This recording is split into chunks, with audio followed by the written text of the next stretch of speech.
ఓం నమో వెంకటేశాయ. ప్రపంచానికి పరమరక్షకుడైన శ్రీనివాస ప్రభు పాదమునకు అంకిత దాసుడను సేవకుడనే తలచి శ్రీనివాస ప్రభు యందే భక్తితో వినయ మధురశీలిగా జీవించేవాడు ఈ శ్రీ వెంకటేశ్వర రాయలు వారు. అలా కేవలం తలుచుకోవటమే కాక నిత్య జీవితంలో మహారాజుగా ఉన్నప్పటికీ అనుదిన ప్రవర్తనలో కూడా తనలోని ఈ పరమ భాగవతోత్తముల భావాన్నే ఆచరణ రూపంలో అనుసరించి జీవించేవాడు శ్రీ వెంకటేశ్వరరాయలు. చరిత్రలో ఇలాంటి సంపూర్ణ హరిభక్తి కలిగిన పరమ భాగవతోత్తముని లక్షణములు పూర్తిగా ఇలా సహస్రద పద్మం వలె పారుకొని ఉన్న మహారాజులు బహుకొద్ది మంది కనపడతారు. మహారాజు అంబరీషుడు, హరిభక్తుడైన పృథు చక్రవర్తి, శరణాగతుడైన కులశేఖర ఆళ్వార్ల వంటి పుణ్యాగ్రేసరులైన రాజులు కోవలోకి చెందిన వారిలో శ్రీ వెంకటరాయ భూపతి కూడా ఒకరు. ఇన్ని సమస్త సద్గుణములు కలిగి ఉన్న తమకు మహారాజుగా అమిత అష్టైశ్వర్యములు ఎన్నో ఉన్న వెంకటరాయలు మహా వినయవంతుడై ప్రపన్నుడై జీవించాడు. ఈ వెంకటపతి రాయలు చంద్రగిరి రాజ్యాన్ని ఏలే భూపతి రాజు కుమారుడు. భూపతి కూడా గొప్ప వెంకటేశ్వర భక్తుడు.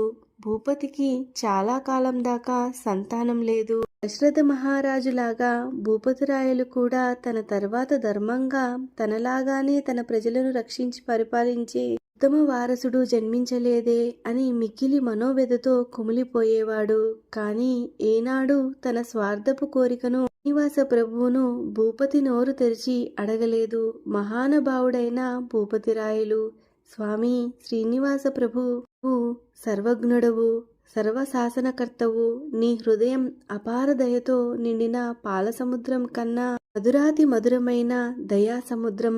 ఈ సమస్త చరాచర జీవకోటిలోని చిన్న చీమ నుండి పెద్ద పుటేనుగు వరకు సమస్త జీవుల కర్మలను జన్మలను ఎరుగుదువు. నీకు తెలియక నీ సంకల్పం లేక కష్టము గాని సుఖము గాని ఏ ఒక్కరికి కూడా కలగదు.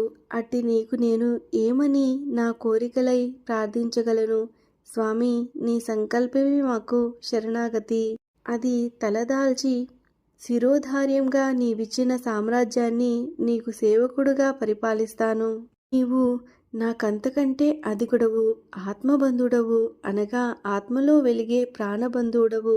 ఇంకా నీకేమని విన్నవించగలను అని నిరంతర భక్తితో పరమ శరణాగతితో శ్రీనివాస ప్రభువును ప్రతిక్షణం ఉచ్ఛ్వాస నిశ్వాసములు పీల్చినప్పుడల్లా శ్వాసను స్మరిస్తూ జీవించాడు భూపతిరాయలు.